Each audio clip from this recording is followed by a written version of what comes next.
পটলের সিজন চলছে, পটল দিয়ে কি বানাবো ভাবতে ভাবতে আজকে কিন্তু পটলের দারুণ মজার একটা রেসিপি বানিয়ে নিলাম।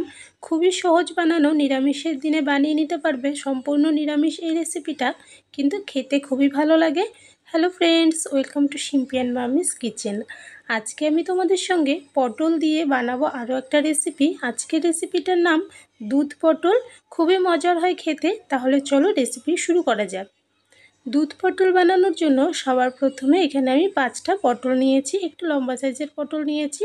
পটলের চারপাশ থেকে চোচা ছাড়িয়ে মাঝখানের বাকি অংশটা চাকু দিয়ে পরিষ্কার করে দু মাথাতে এভাবে করে দেখো কাট লাগিয়ে নিচ্ছি। এক সাইড থেকে কেটেছি, তার অপর সাইড থেকে কিন্তু হাফ কেটে নিয়েছি। এইভাবে করে সবগুলো পটলকে কেটে আমি রেডি করে নিলাম। এবার পটলগুলো ধুয়ে নিয়ে এর মধ্যে হলুদ গুঁড়ো সামান্য, অল্প লবণ দিয়ে ভালো করে মেখে নিচ্ছি।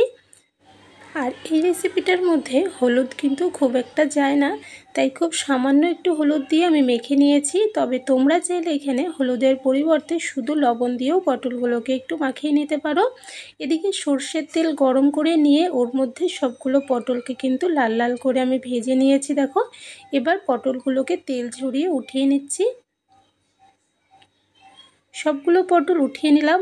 এই বাকি যে তেলটা রয়েছে এর মধ্যে দুটো শুকনো লঙ্কা, একটা তেজপাতা ফোড়নে দিয়েছি, সঙ্গে গোটা গরম মশলা দিয়ে দিলাম ফোড়নে। এর সঙ্গে এর মধ্যে হাফ চামচ আমি গোটা জিরে ফোড়নে দিয়েছি। এবার এর মধ্যে সামান্য একটু জল দিয়ে দিলাম। এবার এর মধ্যে আমি দিয়ে দিলাম হাফ চামচ থেকে একটু বেশি জিরের গুঁড়ো, সঙ্গে হাফ চামচ মতন দিয়ে দিচ্ছি ধনে গুঁড়ো, অল্প একটু লাল লঙ্কার গুঁড়ো দিয়েছি। তোমরা চাইলে এখানে Kashmiri red chili powder add করতে পারবে। সঙ্গে সামান্য একটু চিনি দিয়েছি আর পরিমাণ মতো দিয়ে দিলাম লবণ।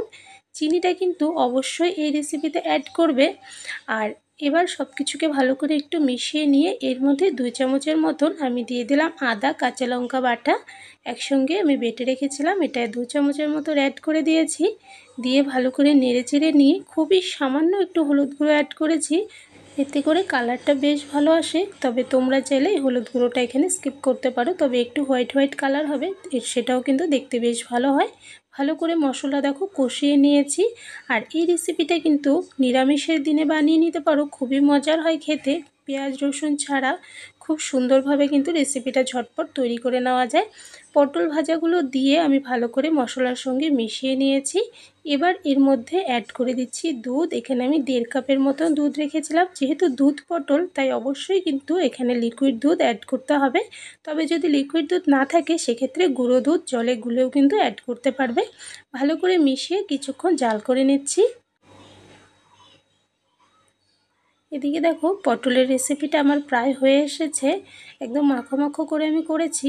সব শেষে উপর থেকে অল্প গরম মশলার গুঁড়ো, সঙ্গে অল্প দিয়ে দিচ্ছি কসুরি মেথি। এটা অপশনাল, তোমাদের কাছে থাকলে তবে দেবে, নয়তো স্কিপ করবে। সঙ্গে 1 চামচ দিয়ে দিলাম ঘি, দিয়ে এবার ভালো করে নেড়েচেড়ে মিশিয়ে আমি নামিয়ে নেব। এই রেসিপিটা কিন্তু একদম রেডি হয়ে গেছে। গরম গরম ভাতের সঙ্গে দারুণ লাগে খেতে, অবশ্যই ট্রাই করে দেখো। আশা করছি তোমাদের কাছে অনেক ভালো লাগবে। আর রেসিপিটা কেমন লাগলো অবশ্যই কমেন্টসে জানিও। ভালো লাগলে লাইক করো, শেয়ার করো। আর আমার চ্যানেলে যদি নতুন হয়ে থাকো তাহলে প্লিজ চ্যানেলটাকে সাবস্ক্রাইব করে পাশে থাকা বেল আইকনে অল বাটনসে প্রেস করে দেবে। তাহলে এই চ্যানেলে আপলোড করা যে কোনো নতুন ভিডিওর নোটিফিকেশন কিন্তু সবার প্রথমে তোমরা পেয়ে যাবে।